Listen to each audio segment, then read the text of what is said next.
Good morning, student. My name is Nikita. Welcome to my channel, Commerce Fun Time. Today is our topic on communication. Communication के बारे में आज हम बात करेंगे। कम्युनिकेशन के बारे में जैसे कि आपको पता है क्या होता है कि जब हम दो इंसान है, दो से ज़्यादा आपस में बातचीत करते हैं तो उसको कम्युनिकेशन कहते हैं। जो अपने व्यूज़ ट्रांसफर करते हैं दूसरे में, या मैसेज से हो सकता है, रिटर्न में हो सकता है, ओरल हो सकता है, या हमारे इशारों से जो भी हम बात करते हैं उसको कम्युनिकेशन कहते हैं। जिसमें हम अपने विचार, थॉट्स, जो भी मन में आए वो बोल देते हैं, उसको हम क्या कहते हैं, कम्युनिकेशन। तो उसकी डेफिनेशन है, it refer to an art of, ये एक तरह की आर्ट है क्या, किसी चीज की ट्रांसफर करने की। फैक्ट्स, अपने फैक्ट्स जो हम तथ्य कहते हैं, idea, feelings extra from one person, एक पर्सन से अनदर पर्सन में हम अपने जो आइडिया, फैक्ट्स को ट्रांसफर करते हैं, मेकिंग हिम अंडरस्टैंड दैम, और उसको अंडरस्टैंड करते हैं, उसको समझाने की कोशिश करते हैं। जो हमारे पॉइंट ऑफ व्यू होते हैं उसको क्या कहते हैं, हम कम्युनिकेशन कहते हैं। बिना कम्युनिकेशन का हम एक्सपेक्ट भी नहीं कर सकते अपने वर्ल्ड को, अपनी दुनिया को, क्योंकि कम्युनिकेशन के बिना कुछ नहीं है, बिना बोले। ठीक है, तो उसके बाद में हमारे कैरेक्टरिस्टिक्स, ये क्या क्या इसके फीचर्स हैं हमारे कम्युनिकेशन के। सबसे पहले तो एक कम्युनिकेशन में 2 और मोर पर्सन होने चाहिए। 2 बंदे तो कम से कम हो, मैक्सिमम कितने भी हो सकते हैं कम्युनिकेट करने के लिए, अपने आइडिया और फैक्ट को भेजने के लिए 2 से ज़्यादा बंदे होने जरूरी है, पर्सन होने जरूरी है, जिसके सामने आप अपने व्यूज़ रखो। अकेले आप अपने व्यूज़ अपने पास नहीं रख सकते, बोलते हो तो आप किसी न किसी अदर पर्सन से ही कम्युनिकेट करते हो, आप खुद से कम्युनिकेट नहीं करते हो। तो आप मन मन में ही कम्युनिकेट करते सोचते हो, मगर जब आप बोलते हो तो वो अनदर पर्सन को बोलते हो। ठीक है। एक्सचेंज ऑफ आइडिया, कम्युनिकेशन के थ्रू आप अपने आइडिया को एक्सचेंज करते हो अनदर पर्सन के सामने, अपने व्यूज रखते हो, अपने मन की बात रखते हो, अपने मन की फीलिंग जो आपके दिमाग में चल रहा है वो दूसरे के सामने आप रखते हो। तो क्या होता है, कम्युनिकेशन के थ्रू ही होता है एक्सचेंज ऑफ आइडिया। ठीक है। थर्ड है म्यूचुअल अंडरस्टैंडिंग, अंडरस्टैंडिंग बनती है एक दूसरे से। अंडरस्टैंडिंग के हिसाब से जैसे कई कई बातें आंखों में भी लोग एक दूसरे को समझा देते हैं, या कम्युनिकेशन करके जो उसका वे होता है टॉकिंग का, वो उसको समझा देता है कि मैं गुस्से में हूँ, मैं खुश हूँ। तो अंडरस्टैंडिंग पे निर्भर करता है कि दो व्यक्ति जो आपस में कम्युनिकेट कर रहे हैं उनके बीच में अंडरस्टैंडिंग क्या है, जो उसने कम्युनिकेशन के थ्रू उसको बोलने की कोशिश की है, जिस वे में उसने उसको कम्युनिकेट किया है तो उसी वे में उस तक वो पहुंचा है या नहीं पहुंचा है। क्योंकि हर कहते हैं कि हर बात के 2 मतलब होते हैं, एक पॉजिटिव होता है, एक नेगेटिव होता है, और उन दोनों के बीच की अंडरस्टैंडिंग में निर्भर करता है कि वो उसको पॉजिटिव लेके जा रहा है या नेगेटिव लेके जा रहा है। तो ये क्या होता है, म्यूचुअल अंडरस्टैंडिंग होती है। ठीक है। अगला डायरेक्ट एंड इनडायरेक्ट कम्युनिकेशन होती है। कई कई बार हम डायरेक्टली भी कम्युनिकेट करते हैं, कई कई बार हम इनडायरेक्टली भी करते हैं। डायरेक्ट मतलब फेस टू फेस, इनडायरेक्टली मतलब कि हम अखबार के थ्रू या फोन पे या वीडियो कॉन्फ्रेंसिंग पे हम कहते हैं कोई, जैसे मैं वीडियो बना रही हूँ तो इनडायरेक्ट वे हो गया, मैं कम्युनिकेट कर रही हूँ। कितने लोगों तक ये बात पहुंचे ही नहीं पता मेरे को, तो होते हैं इनडायरेक्ट कम्युनिकेशन। कॉन्टिन्यूस प्रोसेस है, कम्युनिकेशन एक कॉन्टिन्यू प्रोसेस है। ये तो है नहीं कि आप मैंने एक वर्ड बोल दिया मैं चुप हो जाऊंगी, अब बोलना ही नहीं है जिंदगी भर, नहीं। हमें हर काम करने के लिए कम्युनिकेट करना पड़ता है। तो ये कॉन्टिन्यू प्रोसेस है। एक बात, एक फैक्ट को खत्म होने के बाद कम्युनिकेशन वहीं खत्म नहीं हो जाती। हमारी नई नई फीलिंग, नई नई बातें रोज हर मिनट बनती है, जो हमें कम्युनिकेट करनी पड़ती है अपने लैंग्वेज के थ्रू। ठीक है। अब use of word as well as symbols, communication words को भी यूज करता है और सिंबल्स को भी यूज करता है। वर्ड्स तो जैसे मैं आपको बोल रही हूँ, सिंबल जैसे मैं आपको हाथ से समझा रही थी, जैसे ये ऐसे है, ये ऐसे, तो क्या हो गया, सिंबल हो गया। गुस्सा, एंगर होता है तो हम खाली फेस एक्सप्रेशन से कम्युनिकेट कर देते हैं कि हम गुस्से में हैं। स्माइल है तो हम हैप्पी हैं, तो वो कम्युनिकेशन होता है। तो कम्युनिकेशन हम मुंह से भी कर सकते हैं और हमारे फेस से, गेस्टर से, बॉडी पोर्शन से, बॉडी लैंग्वेज से भी आपको हम बता सकते हैं कि हम क्या करना चाहते हैं। हम गुस्सा है, नाराज है, खुश हैं, या आंखों आंखों में भी हम बात कर लेते हैं, तो वो भी क्या होता है, कम्युनिकेशन होता है। आंखों में समझाते रहते हो तुम ये काम कर लो, तो उसे आंखों से समझ में आ जाता है, तो वो भी कम्युनिकेशन ही होता है, जिसमें हम अपने फैक्ट्स पहुंचा सके दूसरे के पास, चाहे वो मीडियम कैसा भी हो। ठीक है, उस तक वो बात क्लियरली पहुंच जानी चाहिए। ठीक है, ये तो थे इसके कैरेक्टरिस्टिक्स। यहाँ तो कोई डाउट हो तो कमेंट बॉक्स में कमेंट करके आप पूछ सकते हो। ठीक है। अगला क्या है, कम्युनिकेशन प्रोसेस। अब इसका प्रोसेस क्या है, कम्युनिकेशन होने के लिए क्या क्या जरूरी है, क्या क्या रिक्वायरमेंट है, स्टेप बाय स्टेप इसमें समझाया गया है। तो पहला स्टेप क्या, सेंडर, जो मैसेज भेजने वाला हो वो होना चाहिए सबसे पहले। तो जैसे मेरे माइंड में कोई मैसेज है तो मैं आपके तक पहुंचाना चाहती हूँ, तो सेंडर होना चाहिए सबसे पहले। तो सेंडिंग करने वाला बंदा होना चाहिए।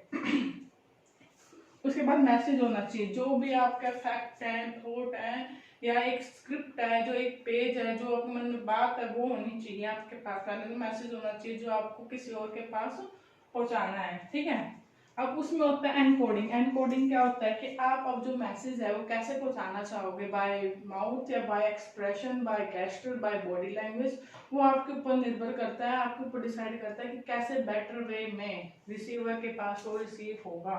तो एनकोडिंग होनी चाहिए। अब उसके बाद मीडिया की जो एनकोडिंग, आप मैसेज भेजना चाहते हो, आप जैसे सामने फेस टू फेस कम्युनिकेट करना चाहते हो, या टेलीफोन पे करना चाहते हो, या वीडियो कॉन्फ्रेंसिंग पे करना चाहते हो, कैसे करना चाहते हो, मीडिया आपके पास होनी चाहिए। उसके बाद क्या होना चाहिए, डिकोडिंग, कि जो मैसेज है ना, जो हमने पहुंचाया, जो मेरा कुछ कहने का मतलब था, अगर उसी मतलब से वो उसके रिसीवर तक पहुंचता है, उसके सही मैनर पे, जैसे मेरे कहने का मतलब कि दो मतलब थे, जो मेरा कहने का मतलब था वे था जो मैं चाहती थी, उसी वे में अगर उसके पास पहुंचता है तो उसको डिकोडिंग कहते हैं, उसको कहते हैं डिकोडिंग।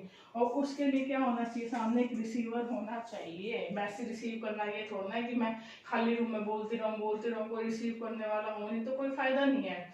रिसीवर होना चाहिए, एक सुनने वाला होना चाहिए, तो एक बोलने वाला होना चाहिए, ठीक है। ये इसका प्रोसेस था, ठीक है। अब इसके बाद है इसकी इम्पोर्टेंस, कि जब हम कम्युनिकेशन करते हैं तो क्या क्या फायदे होते हैं। हम जब बात करते हैं, अपने दिल की बात दूसरों के सामने रखते हैं, जो हमारे मन में होता है वो रखते हैं, तो उसके क्या क्या फायदे होते हैं। पहले तो act as basis of coordination, दो बंदों के बीच में क्या होता है, कोऑपरेट बनता है, कोऑर्डिनेशन बनता है, कि तालमेल बनाए रखता है। जैसे मैंने आपको काम बता दिया, तो मैंने कम्युनिकेट करके आपको बताया, तो या मेरी कोई बात अच्छी नहीं लगी आपकी, या बहुत अच्छी लगी, तो मैं आपको बताऊंगी, कम्युनिकेट करूंगी, तो हमारे बीच में क्या होगी कि भावनाएं बढ़ेंगी, कोऑर्डिनेशन बढ़ेगा, मित्रता बढ़ेगी, दोस्ती बढ़ेगी। एक कम्युनिकेशन ही ऐसी होती है जिसके थ्रू हम अपने मन की बातें रखते हैं, जिससे क्या होता है, विचार इधर से उधर चले जाते हैं, और इससे हमारा क्या होता है, कोऑर्डिनेशन बेटर बनता है, ठीक है। Has been smooth working of an enterprise, कोई भी एंटरप्राइज में काम करने के लिए आपकी कम्युनिकेशन अच्छी होनी चाहिए। अगर आपकी कम्युनिकेशन अच्छी है तो आपका स्मूथ वर्किंग एनवायरनमेंट रहेगा, अच्छे से काम चलेगा स्मूथली, बिना रुकावट के। कोई भी बात है, कोई भी मैसेज है, अगर आप कम्युनिकेटिवली कर सकते हो, जो तो वर्कर तक पहुंचाना है, तो वर्कर तक कोई भी बात पहुंचानी होती तो कम्युनिकेशन होती है। अगर वर्कर तक बात नहीं पहुंचेगी तो वो काम नहीं कर पाएंगे। तो ये कम्युनिकेशन के थ्रू ही होता है, जो हम अपने जो भी काम होता है, जो भी हमारा ऑब्जेक्टिव होता है, हम वर्कर तक पहुंचाते हैं, और वर्कर से उसको समझते हैं और उसके अकॉर्डिंग काम करते हैं, तो उससे क्या होता है, एंटरप्राइज में क्या होती है, स्मूथ वर्किंग होती है, ठीक है। यहाँ तक समझ में आया। अब थर्ड पॉइंट है act as basis of decision making, कोई भी डिसीजन लेता हो कम्युनिकेशन के थ्रू ही लिया जाता है। जैसे मैंने कोई मन की बात थी आपको बताई, आपने सोचा क्या, हाँ ये बात ऐसे थी, और उसके बाद भी क्या लिया जाता है, डिसीजन लिया जाता है। किसी चीज़ की कम्युनिकेशन सबके बारे में सुना जाता है, सबके तथ्य सुने जाते हैं, सबके फैक्ट सुने जाते हैं कम्युनिकेशन के थ्रू, और तभी क्या लिया जाता है, डिसीजन लिया जाता है। बिना कम्युनिकेशन हम कुछ नहीं है, ठीक है। अगला है इंक्रीज मैनेजर इफिशियंसी, मैनेजर की एफिशिएंसी इजली बढ़ती है कि कम्युनिकेट होता है सबके बीच में, अच्छा कम्युनिकेशन, हमें पता चलता है कि आज वहाँ पे ये हुआ, जो मेरा काम पूरे बिजनेस में, एंटरप्राइज में कैसे चल रहा है, मेरे अकॉर्डिंग चल रहा है या नहीं चल रहा, वो कम्युनिकेशन से ही पता चलता है, बातों से पता चलता है कि लोगों के बीच में क्या बात हो रही है हमारे एंटरप्राइज को लेके, और बिल्कुल सही हो रही है नहीं। तो इससे क्या होता है, मैनेजर की एफिशिएंसी आती है, मतलब इंक्रीज होती है, कि मैनेजर की बात अगर अच्छे से एम्प्लॉयज तक जा रही है, उनको समझ में आ रही है कि मैनेजर हमसे क्या चाहता है, तो उसकी एफिशिएंसी क्या होती है, इंक्रीज होती है, ठीक है।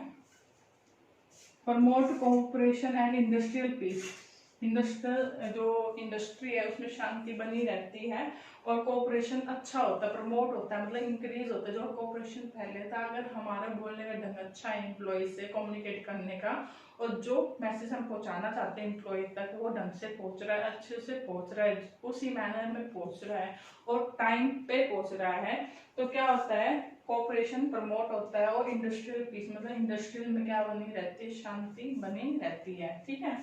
अब अगला इफेक्टिव लीडरशिप, अगर हमारी बोली हुई बात, लीडर की बोली हुई बात एम्प्लॉय तक या वहाँ तक आसानी से पहुँच रही है, बिल्कुल क्लियर मैनर में पहुँच रही है, बिना किसी रुकावट के, और टाइम पे पहुँच रही है, तो इफेक्टिव लीडरशिप बनी रहती है, वहाँ पे अच्छा लीडरशिप काम करती है। जो उसका लीडर जो काम अपने एम्प्लॉय से करवाना चाहता है वो टाइम पे करवा सकता है थ्रू कम्युनिकेशन। ठीक है, तो कम्युनिकेशन आपको पता चल रहा है कितना इंपॉर्टेंट है।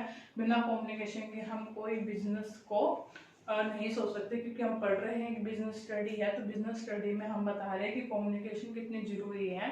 अगर कोई मन की बात मन में रख लेता है, या कोई हमारे पास कोई साधन ही ना हो बात करने का, या पहले जब कम्युनिकेशन के लिए फ़ोन नहीं हुआ करते तो हम हमारी इमरजेंसी टॉक्स नहीं कर सकते थे सामने वाले लोगों के साथ। आज मोबाइल फ़ोन के थ्रू ही ये सब कुछ पॉसिबल हो पाया है, और मोबाइल फ़ोन के थ्रू हम क्या करते हैं, कम्युनिकेट करते हैं, एक दूसरे तक पहुंच सकते हैं। तो कम्युनिकेशन बहुत ज़रूरी है एक बिजनेस लाइफ में।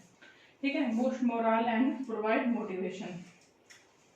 जैसे हमारे बोलने से आपने सुना होगा मोटिवेशनल लेक्चर होते हैं, काफ़ी होते हैं, आपने सुने भी होंगे, यूट्यूब पे भी सुने होंगे, काफ़ी जगह सुने होते हैं। तो उसमें क्या होता है, कम्युनिकेशन होते हैं, जो आपके मन की बातें होते हैं ना, सामने वाला आपको बताता है कि आपके मन में अभी ये चल रहा होगा, आपके साथ ऐसी सिचुएशन आई होगी, ऐसे आया होगा।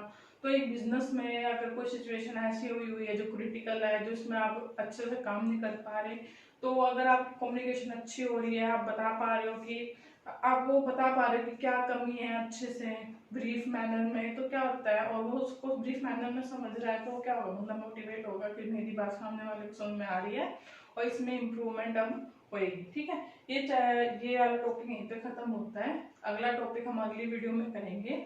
आपको मेरी वीडियो पसंद आए तो please like and subscribe my channel. Thank you.